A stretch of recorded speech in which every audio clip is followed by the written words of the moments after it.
Gente, esse aqui é o nosso terceiro vídeo. Desculpa aí pelo corte do último, mas acabou a bateria, não a bateria, mas acabou a memória do meu celular. Por conta disso eu estou fazendo um próximo.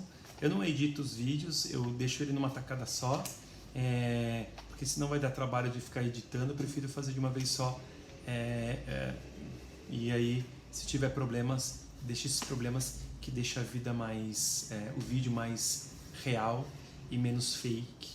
Porque toda edição é um traço de falsidade, de alguma coisa que você está tirando e colocando, obviamente. Mas enfim, eu vou trazer aqui agora, eu estava falando sobre os ditados, né, dos seres humanos, dos franceses, sobre os seres humanos, do senso comum que é espalhado aí para você tentar castigar aqueles que te fazem, que te servem, e daí você vai ser amado. E por sua vez, se você tratar bem, ama, ou aqueles que te servem, você vai ser castigado. Então Sartre fala, olha, vocês estão falando de lado sórdido, de torpe, não solidário. Analise apenas os ditados populares que nós estamos acostumados a estar falando sem pensar. E talvez isso sim mostre o lado vergonhoso de quem nós somos. Então, chega aí a parte mais importante, na minha opinião, do texto. Essa aqui é a última parte mesmo que eu vou estar falando, que fala sobre a comparação que Sartre faz entre um corta-papel. Você pode entender esse corta-papel como uma tesoura, se você quiser, ou aquele corta-papel de guilhotina. Fica aqui a seu critério, um estilete também. Qualquer objeto que possa vir a cortar um papel. E ele vai comparar esse corta-papel com o ser humano. E aí vão ter duas frases centrais, que é: a existência precede a essência, e o inverso, a essência precede a existência. E trazendo essa reflexão que Sartre traz a partir do exemplo do corta-papel, ele fala que o corta-papel primeiro foi pensado pelo artífice, pensado pelo criador do corta-papel. Então, portanto, primeiro ele existiu em forma de ideia, em forma de pensamento. E só depois foi de fato construída a sua existência. Ele começou a ser produzido em grande escala para as pessoas consumirem esse corta-papel. Então, o que vem primeiro nos objetos construídos pelo ser humano, primeiro os objetos são pensados, são idealizados, e depois é que eles irão existir. Quando a gente pensa nos animais, ou nos seres orgânicos, ou nos vegetais, esses seres, por sua vez, eles não conseguem, por eles mesmos, mudar um determinismo natural. Então, uma macieira, uma árvore macieira, não pode mudar a sua determinação natural, aquilo que ela foi determinada a fazer, ou seja, produzir maçãs, gerar maçãs, porque está na natureza dela. Então, os seres naturais, assim como os seres culturais construídos pela cultura humana, primeiro existe uma essência do que eles são, que predetermina a existência deles. Entenda bem.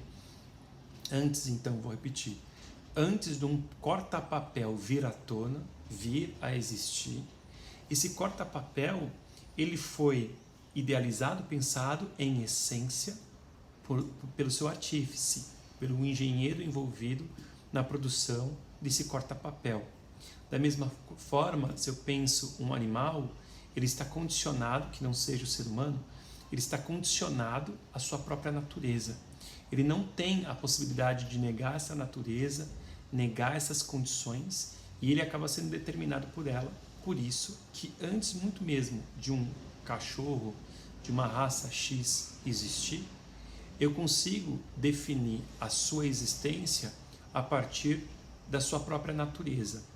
Eu não estou dizendo que nesses seres, nos animais, por exemplo, não vai existir uma influência da forma que esse animal vai ser adestrado, vai ser educado.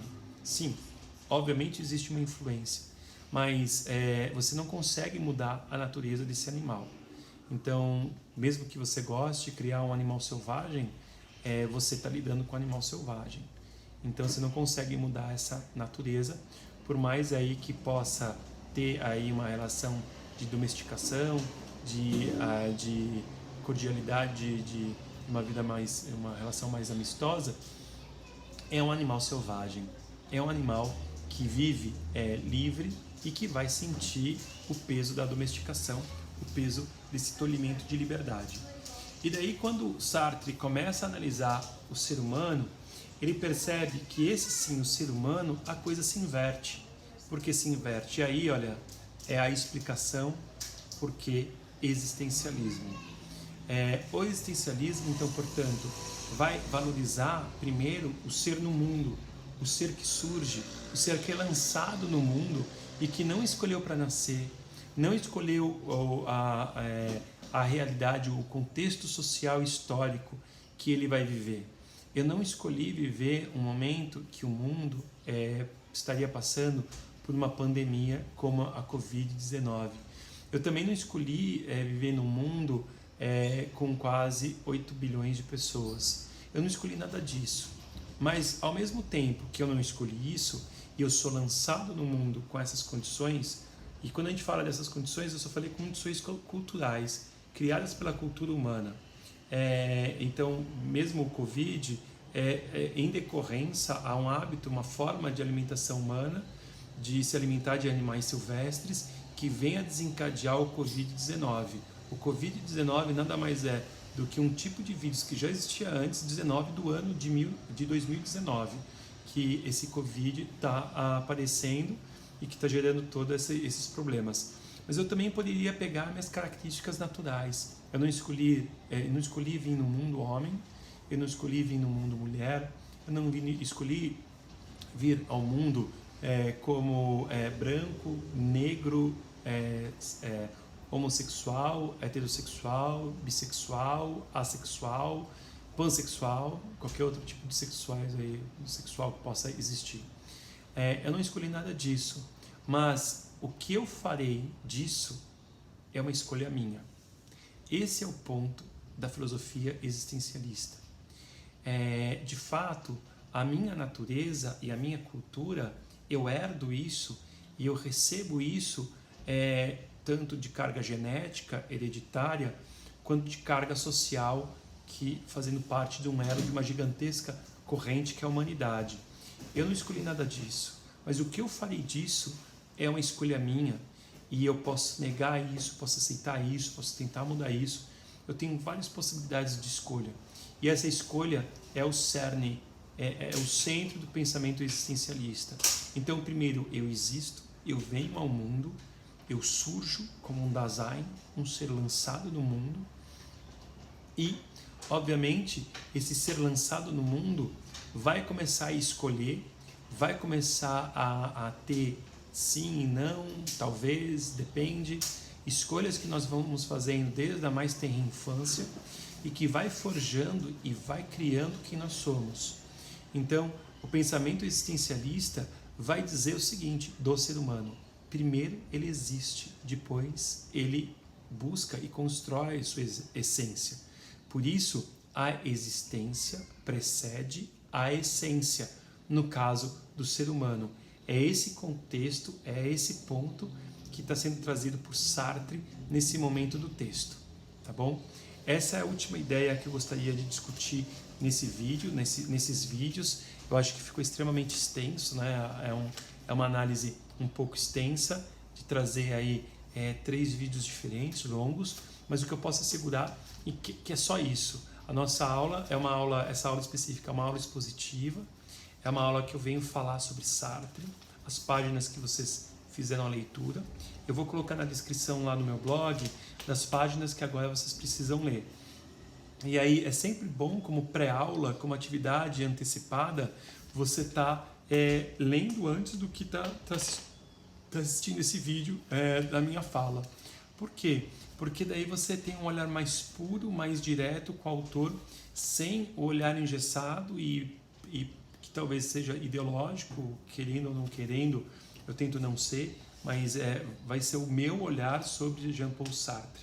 mas esse meu olhar sobre Jean-Paul Sartre, eu tento ser muito sincero com o próprio Jean-Paul Sartre, e não só com o Sartre, com a Simone de Beauvoir, com Adorno, com Horkheimer, com Kant, com Walter Benjamin, com qualquer filósofo que eu venha abordar com vocês. Eu acho que é muito importante essa honestidade intelectual no momento do processo, tá bom?